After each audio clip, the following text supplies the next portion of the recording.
Eddie, weigh-ins done. Was you pleased with what you see on the scales? I was. I mean, all week I've been thinking Usyk was going to be heavier. I've been talking about his game plan of being more aggressive. I think I've got it completely wrong. He's about the same weight as last time. I think he's going to fight the same way as last time. AJ looks great. I don't think AJ trains to be a specific weight. I think he trains for a specific fight. And that's the weight he's end up being, which is, what is it, 2 pounds heavier than last time? Yeah, something it was like 4 that. pounds. 4 pounds heavier than last time. And there was a lot of talk about Usyk being even 15 kilos heavier. Yeah. Also, when we looked at it, we thought maybe 15 pounds. Yeah, but we were surprised by the weight as well. What are you expecting tactically from Usyk? I think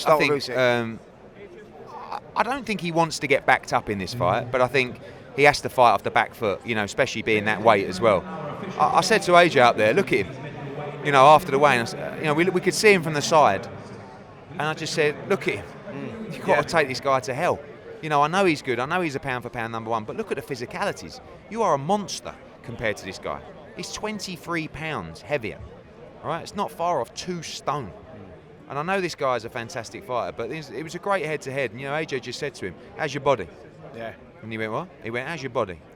Yeah, well, and he was like, "Are you ready?" Because there's been stories in sparring, how it is, you hear everything. But if he did get hurt in sparring to the body, then that will just stick up there in his mind. And one thing's for sure, if he attacks this body and he attacks, with variation to the head as well, Usyk cannot. I said to AJ, it's physically impossible for him to stand up to your firepower. Physically impossible. But you've got to get there. You've got to get your feet in position. You've got to be aggressive and you've got to land it. Yeah, Usyk's been on the floor 3 times in 3 different contests, all with body shots. Yeah. We've been seeing that. I think AJ's seen that as well. Had the conversation with him actually about tactics and how he should approach the fight. He recognises that he needs to take this fight to him. He needs to control the space and he needs to use his size, his reach, his power and take Usyk out of there and treat it really, Eddie, as a 6-round fight to go in there and go, listen, you get into those penultimate rounds and you're in trouble because Usyk gets into a rhythm. I think he recognised that. I think that we're going to see something different from AJ here, aren't we, on Saturday night? I mean, you've got to be careful. You've got to be smart. It's educated pressure. But standing off him, I mean, there were times at Spurs where he was a sitting duck. He's waiting, he was waiting. Next thing, the right hand's come down the middle, ping, the head's gone back. And it's like, and you can't afford to stand off Oleksandr Usyk.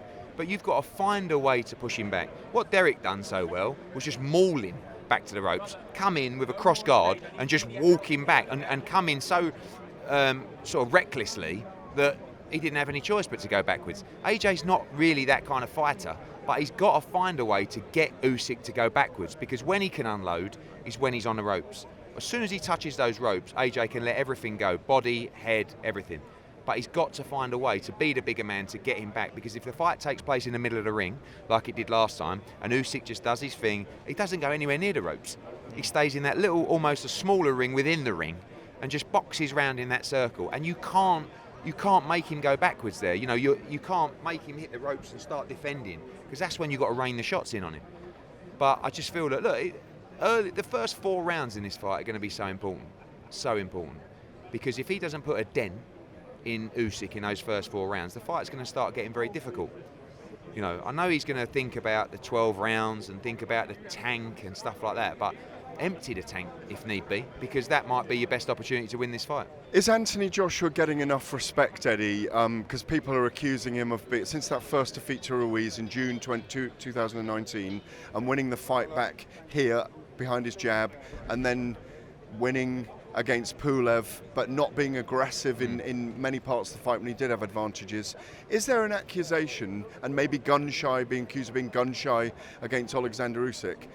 Is he getting enough respect, and is this the way he can win back respect, by being this aggressive enforcer again? I think that if you worry about just pleasing people and getting respect from people, it's going to lead to a pretty sad life, really, and you're never going to be happy because no one's ever going to be happy. So I think he's matured to a space where he's doing it for himself, really, and I think he's felt over the years when people have gone against him or started not supporting him that some people can be quite fickle, and I can't just be trying to please everybody all the time. But hasn't he done for British boxing and world boxing that we should be appreciating as well? I said this before this week. We wouldn't be here without Anthony Joshua. You guys, Spence, talkSPORT, Sky, DAZN, all these people are investing money because of the growth of British boxing that basically was ignited by Anthony Joshua. the stadium shows, the big pay-per-view numbers, the World Heavyweight Championship, all of this stuff stems from him. And some people feel that he's manufactured, but if you have a brain and you look at his resume, like if you're manufactured, I mean, look, my dad he's over there, used to promote Chris Eubank, right? They went around on the Chris Eubank World Tour fighting people who I cannot believe, when I look back, were getting in the ring with Chris Eubank and fighting for world titles. Look at the run AJ's been on. Dillian Whyte, Vladimir Klitschko, Dominic Brazil, Vladimir Klitschko after that, Charles Martin was like, I'm going to start again because this is very important. Dillian Whyte, Charles Martin, Eric Molina, Dominic Brazil, Vladimir Klitschko, Carlos Takam, Joseph Parker in another unification, Alexander Povetkin in a mandatory, Andy Ruiz, Kubrat Pulev, Oleksandr Usyk. Yeah, he doesn't duck anyone. But when you're as big as he is, you're allowed some gimmies. Yeah. He's not had the gimmies. Yeah. You know, and because all those earlier fights, even Charles Martin, he was 16-0, fighting a 33-0 guy with 31 knockouts that no one really knew a lot about. But he's never shirked a challenge. You know how many people after the first Oleksandr Usyk fight came to me and said, "You should have vacated." I'm like, what? And ducked Usyk? Imagine the stick you'd get then. Yeah. And then after the first fight, everyone said to me, "Don't let him fight him again, whatever you do." Oh, guess what he wanted to do? Fight Oleksandr Usyk again. Isn't this what you want as fight fans? Like, this guy could go and fight a nobody and make 10 million, right, and fill up an arena. He doesn't want to. He's in it to win, to be the best, to create a legacy in the sport. Going into the immediate rematch is never an easy thing to do, as you know, Eddie. He done it against Andy Ruiz. Everyone put him down. He wasn't the favourite going into that second fight. People thought it was too soon. The same again here. He's an overwhelming, actually, underdog here. And speaking to Joshua, I think he's feeding off that. Yeah. And he said, "You know what, Spence? I want to prove these people wrong." And he wants to gain that respect. So, I mean, he's been an inspirational guy and changed a lot of people's lives, and a lot of people forget that about Anthony Joshua and the road that he was on, where he come from, where he ended up, and he's inspired a lot of people. I mean, he deserves a lot more credit than what he's getting. He does, and but I think he's got to that stage in his life where he's done everything he can. He's been a fantastic ambassador, role model. He's always trying to act in the way that could inspire that next generation. I've seen it firsthand. Even the time he gives my kids, like he's amazing around that younger generation, but he wants to win, and I love him being the underdog in this fight, because you know what, when that Usyk walked out through that tunnel there with all the belts, I just looked at him and thought, oh, this is great. You know what I mean? Normally that's us, and we've got to stay behind after to do a presentation with the governing body because they want to give you a new belt or a new ring because you just paid another $1 million to the governing body, and AJ just walked off down there while Usyk was up there doing his thing. Great. You can change it with one punch. You can win all that back. It's like when Andy Ruiz was standing at Madison Square Garden, looking across the other side of the ring, going, "I'm one punch away from all of that gold."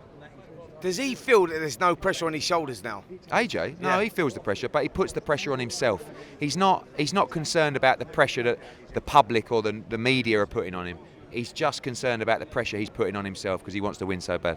Come on, final prediction. What happens tomorrow night? AJ inside 7 rounds.